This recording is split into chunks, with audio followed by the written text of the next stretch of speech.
fun stuff because we are doing fun stuff now. Our favorite, one of our favorites, Lauren Boebert. She's been having a hard time, man. She had groping the guy at the Beetlejuice thing, which was a matinee. I keep having to point that out. It was a matinee, so there were children there.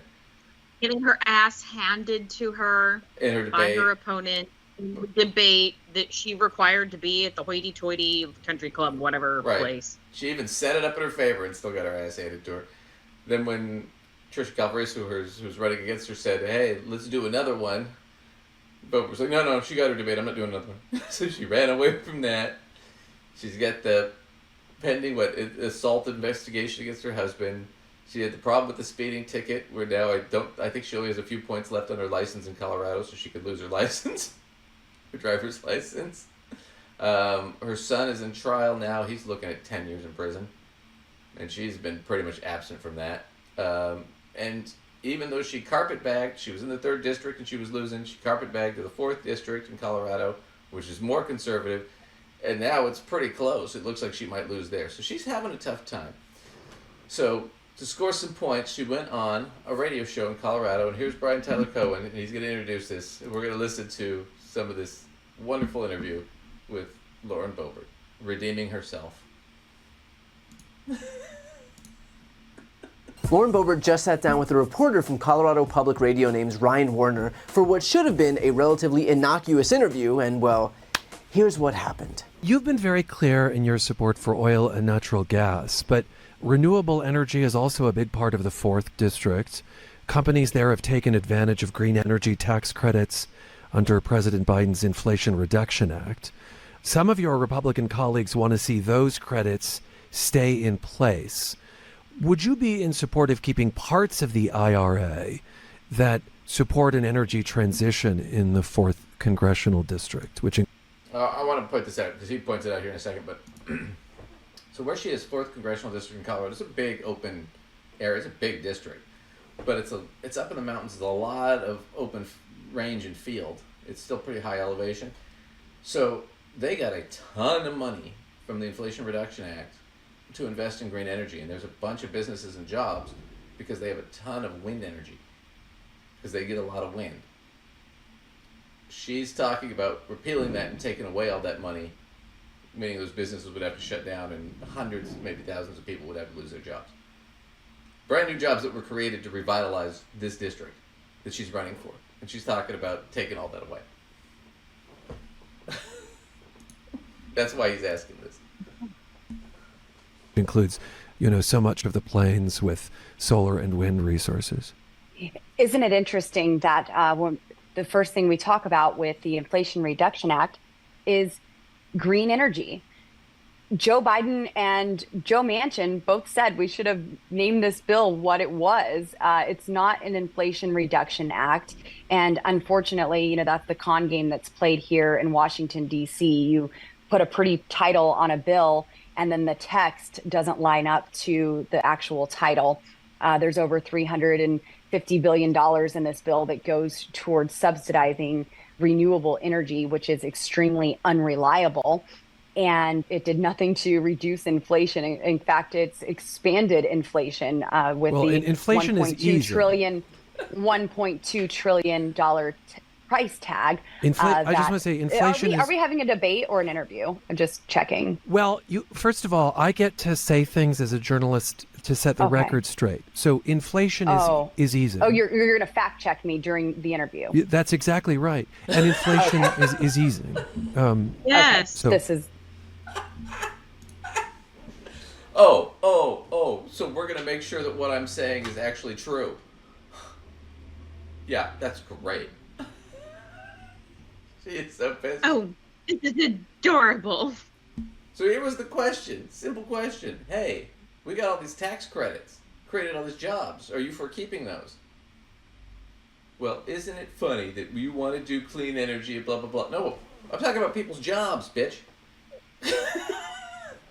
Right. Well, and then she tries to go, she's like, oh, people are afraid of inflation. So let's change this to being some crazy crap about inflation or something. That isn't true.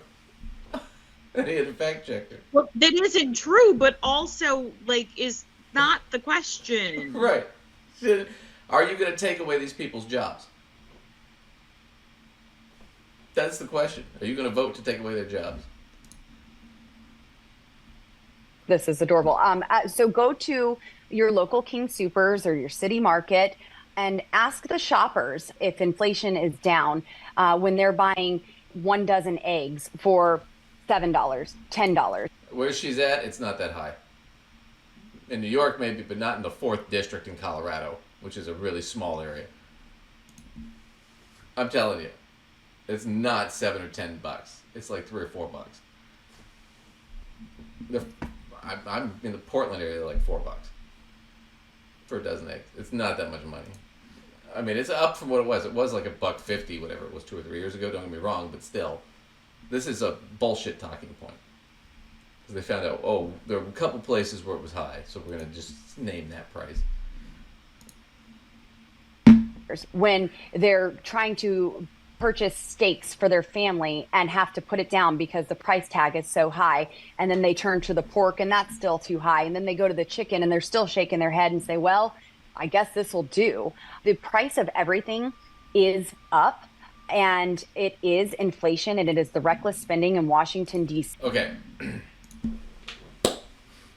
The price of everything is always up. That's what inflation is. There's always some inflation. If there wasn't, there'd be deflation and we'd be in deep shit. Right? We could loop this back to the original question about jobs. Right. And we could talk about jobs and how people are, A, wanting to keep them, and B, wanting their wages to increase. But, funny, we can't get there. We can't get to the fact that their wages are not keeping up. Yeah, because what if people were Their making... jobs, What if people which were is what the question is about. Yeah, what if people were making more money, Lauren? Would this inflation thing be as big of a problem if they had more money? Then they could afford the pork and the steak and the chicken. She can't even... This is like a public radio softball kind of interview. I'm just asking you some basic questions. And she's immediately got a fight with him, and she can't answer any questions. I mean, that's just... She just instantly triggers. See, that has attributed to that. It is canceling our nation's good energy policies and relying on tyrants and our adversaries for oil and gas rather than producing the world's cleanest energy right here in America and creating those good paying American jobs. Coloradans have been regulated into poverty because of these Green New Deal extremists who are advocating for the subsidizing of wind and solar rather than allowing the market to decide what energy is most efficient, most affordable, most reliable. First of all, notice... So, I also like that she just fucked herself there. Because one, we're exporting more energy now than ever. Right, so we're a net exporter. We've been doing more drilling under Biden than any other previous president. We're going to ignore those facts for a second and just go to what she said, which is, well, these people have been regulated into poverty because the government is subsidizing. Subsidizing means the government's putting money into new jobs for these people, and that's what's driving them into poverty. Because they didn't cut the oil jobs. She didn't say that. Maybe she did, it wouldn't be true. So, I mean, the whole thing is she doesn't make any sense, dude. I don't know what she's going to do. I honestly, I don't see her. I mean, she might win this election. She's in a district where she could win, but, man, she can't even do a public radio interview. He didn't even attack her. He just asked, would you support these subsidies so these people can keep having these jobs? Well, no, these jobs are what's making them poor. How? What? She's special, all right. Oh my goodness. We'll see what happens. We'll see. I'm hoping Trisha Calvary's wins, but we'll see.